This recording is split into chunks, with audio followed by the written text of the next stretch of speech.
नमस्कार दोस्तों, मैं मनीष कुमार भोज आप सभी का अपने YouTube चैनल पहाड़ एजुकेशन में हार्दिक स्वागत करता हूं। दोस्तों, जैसे कि आप सभी को सर्वविदित है कि उत्तराखंड अधीनस्थ सेवा चयन आयोग द्वारा जो हाल फिलहाल में ही जो वार्षिक कैलेंडर जारी कर दिया गया था परीक्षा का, तो उसके आधार पर अब आयोग क्या कर रहा है, ये विज्ञापन प्रकाशित करते हुए ये जा रहा है। तो देखिए दोस्तों, आज एक बहुत बड़ी खुशखबरी आपके सामने निकल के समक्ष आ रही है। देखिए 20 सितंबर 2024 को यहाँ पर आयोग द्वारा क्या किया गया है, एक विज्ञापन प्रकाशित किया गया है। ये विज्ञापन कौन से बच्चे इसको भर सकते हैं, कितने पद हैं, क्या योग्यता है, सारी चीजों में हम इसमें डिस्कस करेंगे। देखिए दोस्तों, यहाँ पर स्पष्ट तौर पर आप देख पा रहे होंगे कि उत्तराखंड अधीनस्थ सेवा चयन आयोग द्वारा जो समूह ग के अंतर्गत सीधी भर्ती यहाँ पर प्रकाशित की गई है, जो माध्यम से भर्ती के माध्यम से संस्कृति विभाग के अंतर्गत, अगर मैं कहूँ जो आपके कल्चरल जो डिपार्टमेंट होता है, सांस्कृतिक विभाग उत्तराखंड एवं उच्च शिक्षा विभाग में, देखिए एक तो सांस्कृतिक विभाग के अंतर्गत पद आ रखे हैं और साथ ही उच्च शिक्षा विभाग के अंतर्गत और उत्तराखंड के अंतर्गत प्रवक्ता संवर्ग, देखिए लेक्चरर और साथ ही तर्क संगत करता और साथ ही समवर्ग के रिक्त पदों का यहाँ पर क्या है, चयन यहाँ पर होना है। ये विज्ञापन प्रकाशित किया है। देखिए यहाँ पर आप देख पा रहे होंगे कि विज्ञापन का प्रकाशन की जो तिथि है वो आपकी 20 तारीख को ये विज्ञापन जारी हो गया था और ऑनलाइन आवेदन जो अब होंगे, तो दोस्तों देखिए आप 27 तारीख से इसका विज्ञापन को आवेदन ऑनलाइन कर सकते हैं। देखिए विज्ञापन प्रकाशित हो चुका है और जो 27 सितंबर से आपके पोर्टल खुल जाएगा आपके आवेदन करने के लिए, और ऑनलाइन आवेदन करने की जो अंतिम तिथि यहाँ पर आप देख पा रहे होंगे, ये आपके 21 सितंबर यहाँ पर क्या है, 21 अक्टूबर क्या है यहाँ पर आपका अंतिम है। 27 ये लेके चलिए कि एक महीने के आसपास ये पूरा दे दिया आपको। तो ऑफलाइन आवेदन पत्र में संशोधन की तिथि की अगर बात मान लीजिए, अगर कहीं पर आप गलत फॉर्म भर देते हैं, कहीं पर आपके नाम मिस्टेक हो जाते हैं, डेट ऑफ बर्थ गलत कर देते हो, तो उस कंडीशन में 24 अक्टूबर से आपके 27 अक्टूबर तक ये पोर्टल खुलेगा जिसमें आप करेक्शन कर सकते हैं। तो पहले कोशिश कीजिएगा जिसमें आप फॉर्म भरते हैं उस समय कोई भी गलती आप ना करें, ठीक है, जिससे कि आपको यहाँ पर जो संशोधन करने के लिए कहीं ना बाध्य ना होना पड़े, ठीक है। अब देखिए इसकी जो लिखित परीक्षा होगी ये यहाँ पर दे दी गई है, ये 29 दिसंबर को ये इसकी क्या होगी, लिखित परीक्षा होगी। यहाँ पर आप देख पा रहे होंगे दोस्तों कि यहाँ पर जो सांस्कृतिक विभाग है उत्तराखंड के अंतर्गत समूह के अंतर्गत जो कनिष्ठ वक्ता गायन जो गाते हैं जो लोग, ठीक है, और सितार वादक होता है और लोक नृत्य के यहाँ पर क्या है 3 पद यहाँ पर दिए गए हैं, और संगतकर्ता और तबला और सारंगी संगीत या हारमोनियम में लोक वाद्य, लोक नृत्य, मृदंग गायन या भरतनाट्यम, ये गायन के क्या है 15 पद यहाँ पर क्या है रिक्त है, और उच्च शिक्षा विभाग से ये पदों को आवंटित किया गया है।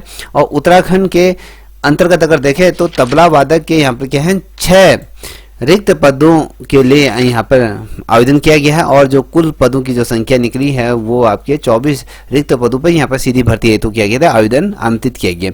देखिए दोस्तों, ये सभी आपको पता होगा। देखिए यहाँ पर अब हम देखें यह कनिष्ठ प्रवक्ता की अगर बात करें तो यहाँ पर वक्त की कितने पद हैं, यहाँ पर देखिए यहाँ पर कितने आए हैं, टोटल आपके 3 पद यहाँ पर आ रखे हैं। देखिए पद नाम आप देख पा रहे होंगे, यहाँ पर जो कनिष्ठ प्रवक्ता सितार की या सांस्कृतिक विभाग उत्तराखंड के अंतर्गत जो आए हैं, तो यहाँ पर देख पा रहे होंगे इसमें एक जनरल कैटेगरी के यहाँ पर एक पद आया है, और साथ ही अगर कनिष्ठ प्रवक्ता या गायन की अगर बात करें, ये प्रवक्ता गायन की अगर बात करें तो उसमें SC कैटेगरी के लिए एक पदार्क है, और साथ ही अगर हम देखें यहाँ पर कनिष्ठ प्रवक्ता लोक नृत्य संगीत विभाग की अगर बात करें तो यहाँ पर अन्य पिछड़ा वर्ग जो है, तो वहाँ पर लोक नृत्य संगीत विभाग कनिष्ठ प्रवक्ता लोक नृत्य के अंतर्गत यहाँ पर एक पद आया है। टोटल ये जो है 3 पद यहाँ पर आप देख पा रहे होंगे किसके अंतर्गत आ रखे हैं, कनिष्ठ प्रवक्ता के अंतर्गत 3 पद आ रखे हैं, ठीक है। अब इसकी योग्यता क्या है, देखिए आपकी जो आयु सीमा होनी चाहिए वो 21 से 42 वर्ष की है यहाँ पर होनी चाहिए। और देखिए जो कौन इस पद को भरने के लिए योग्य है, यहाँ पर आपकी शैक्षिक योग्यता दी हुई है। देखिए भारत में किसी भी जो स्थापित किसी भी विश्वविद्यालय से संस्थान से क्या, या तो आपकी प्रथम श्रेणी हो या फिर आपकी 50% अंक आपने हासिल किए होने थे, जो योग है उसके अकॉर्डिंग होना चाहिए। और संबंधित विषय में जो भी मान लीजिए आप तबला बजा रहे हो या गायन कर रहे हो या लोक नृत्य, तो उसमें आपका PG स्नातकोत्तर संगीत की उपाधि आपकी होनी चाहिए, सरकार द्वारा उसके समकक्ष मान्यता या फिर कोई उपलब्धि यहाँ पर आपकी हासिल होनी चाहिए। अब यहाँ पर देख पा रहे होंगे कि ये कह रहा है कि माध्यमिक शिक्षा परिषद उत्तराखंड या यहाँ से इंटर होना चाहिए, ये तमाम आप सभी को ये पता है, ठीक है। और ये कह रहा है भारत में विधि द्वारा स्थापित किसी विश्वविद्यालय संस्थान से संबंधित विषय में अध्ययन का यहाँ पर क्या 3 साल का आपका अनुभव भी होना चाहिए। किसी विश्वविद्यालय में हो गया, किसी संस्थान में आपने 3 वर्ष का यहाँ पर कोई कार्य किया होना चाहिए, तो वो भी आपको होना चाहिए आपके पास। यहाँ पर देखिए अधिमान अर्हताएं क्या होती है। अन्य बातें समान होने पर क्या होगा, अधिमान अंक दिए जाएंगे। जैसे प्रादेशिक सेना में आपने 2 साल की सेवा करी है या एनसीसी का या सी सर्टिफिकेट है तो वो है। तो संगतकर्ता की अगर बात करें तो संगतकर्ता का मतलब होता है कि जो कोई भी वाद्य यंत्र, जब कोई गायन होता है तो उसमें क्या करता है, जो ढोलक बजाता है या हारमोनियम बजाता है तो उसको संगतकर्ता के रूप में कहा जाता है, ठीक है। अब यहाँ पर देखिए संगतकर्ता तबला तबले की अगर हम बात करें तो यहाँ पर अगर देखें तो कुल 15 पद यहाँ पर दिए हुए हैं संगतकर्ता के रूप में। तो पहला है संगतकर्ता तबला संस्कृति विभाग के अंतर्गत ये है। तो यहाँ पर अनुसूचित जाति के लिए 1 है और पिछड़ा वर्ग के लिए भी 1 है और यहाँ पर ओबीसी के लिए भी 1 है और आप यहाँ पर देख पा रहे होंगे यहाँ पर 1 पद है ये आपके जनरल कैटेगरी। टोटल ये 4 पद है, 1-1 पद सभी को यहाँ पर डिस्ट्रीब्यूट हुआ। अब यहाँ पर देखिए यहाँ पर संगतकर्ता सारंगी संस्कृत के विभाग सारंगी के अंतर्गत जो सारंगी बजाता हो, यहाँ पर जो तबला बजाता हो, सारंगी और तबला के अलग अलग होंगी। यहाँ पर देख लीजिए यह है अन्य पिछड़ा वर्ग की अगर बात करें तो इसमें 1 पद आर का है सारंगी, ठीक है।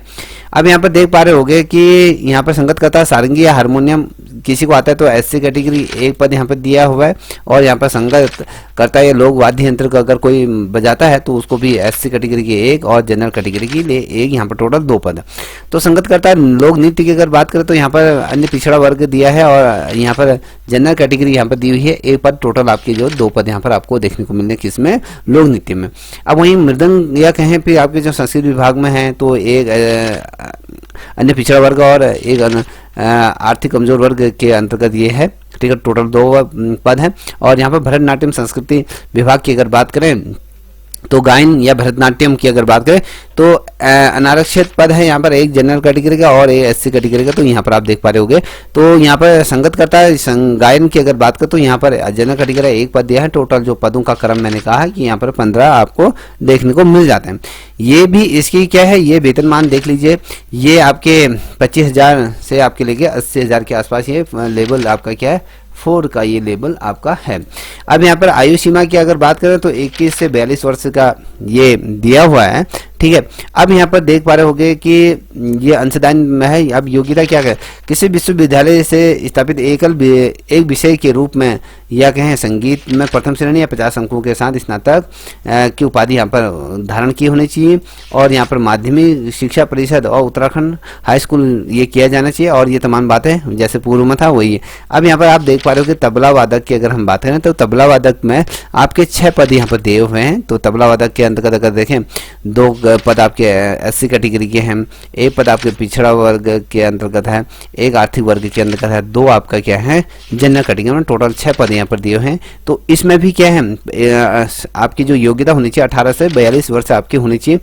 अब यहाँ पर देखिए इसमें भी क्या कह रहा है, इसमें अनिवार्य अर्हता क्या है, देखिए इसमें शैक्षिक योग्यता क्या है, तबला ये संगीत या तबला विषय के साथ माध्यमिक शिक्षा परिषद उत्तर प्रदेश उत्तराखंड के इंटरमीडिएट या फिर राज्यपाल ये उसके समकक्ष उत्तीर्ण किया जाना चाहिए। अगर कोई भी बच्चा जिसने तबला सीखा है बेसिकली उसके लिए बहुत अच्छा यहाँ पर सुनहरा मौका। तबला वादक अगर किसी को तबला बजाना आता है जो इंटर किया हुआ है तो उसके लिए यहाँ पर 6 पद यहाँ पर दिए हुए हैं। तो याद रखिएगा दोस्तों।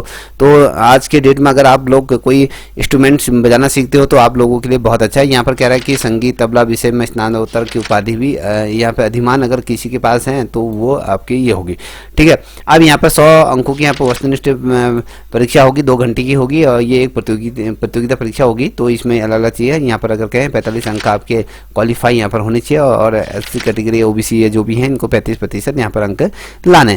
तो यहाँ पर देख पा रहे होंगे यहाँ पर आयु की गणना कब से होगी क्या होगी ये तमाम चीज़ें दी हुई हैं। तो दोस्तों अधिक से अधिक लोग इसको भरिए। अगर आप लोग किसी भी वाद्य यंत्र को बजाना जानते हैं तो आप इसको अवश्य, या आपको गाना गाना आता है तो अवश्य इस चीज़ को करें। अब देखिए यहाँ पर क्या है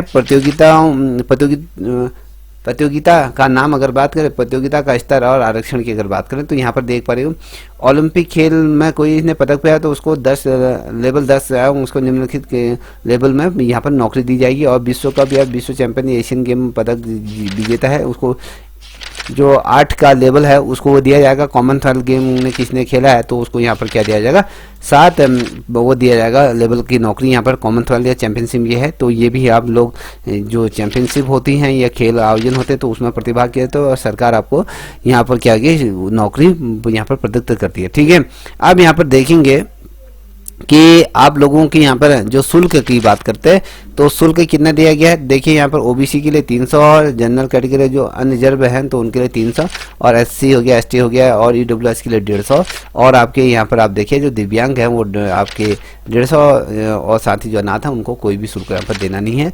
देखिए जो ये फॉर्म आए हैं इनको बड़ी सावधानी से आप लोग भरिएगा। ठीक है, तो यहाँ पर जो विज्ञापन में जो जितने भी जो आरक्षण दिए गए हैं उसके आधार पर इनमें वो लागू होंगे। तो यहाँ पर आप देख पा रहे होंगे इसमें क्या होगा, आपका जो परीक्षा होगी इसमें पाठ्यक्रम भी दिया है, सितार की उत्पत्ति कैसे हुई है तो ये खंड 1 में दिया गया है। जो बेसिकली अगर बात करूँ ये जो आपने जो ग्रेजुएशन स्तर पे या पीजी में पढ़ा होगा वो सारा कुछ इसमें दिया हुआ है। कौन से क्या है, खंड वादन किस प्रकार से बजाता है, घराना कौन सा, उत्पत्ति क्या है, ये तमाम चीज़ें आपको दी हुई हैं।